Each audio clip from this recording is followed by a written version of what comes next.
আসসালামু আলাইকুম রহমতুল্লাহি আবরকাতু। নমস্কার, আদাব। আমি রফিক শেখ, ওয়েস্ট বেঙ্গল ইন্ডিয়া থেকে বলছি, part of victory with us. এই অ্যাসমুফারের কাছ থেকে আমরা কি শিখলাম, কি জানলাম, সেটার সম্বন্ধে আমি 2-4 লাইন কবিতা ছন্দের মাধ্যমে আপনাদের সামনে তুলে ধরছি।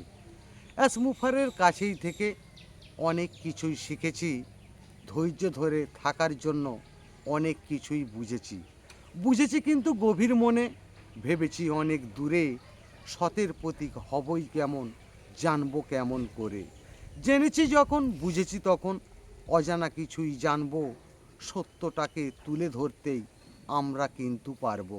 মিথ্যাটাকে ঝর্ণার মতো চারিদিকেতেই বইছে, সত্যটাকে তুলে ধরবই কজন বলই বুঝেছে।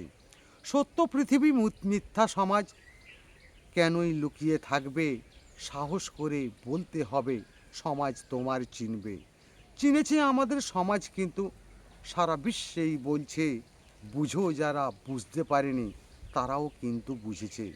বড় স্বপ্ন দেখেছি যখন, বড় কিছু আজ ভেবেছি, অ্যাসমুফারের নীতি আদর্শ এটাই কিন্তু শিখেছি আমরাই মানবতা, ভালোবাসার এক বন্ধন। অনেক কবি লিখবে একবার, অনেক কবি লিখবে এবার, নতুন পাবই জীবন। অ্যাসমুফারে ধন্যবাদ। ভিক্টোরি উইথ অ্যাস জিন্দাবাদ। আপনাদের যদি ভালো লেগে থাকে, লাইক কমেন্ট শেয়ার করুন। ধন্যবাদ।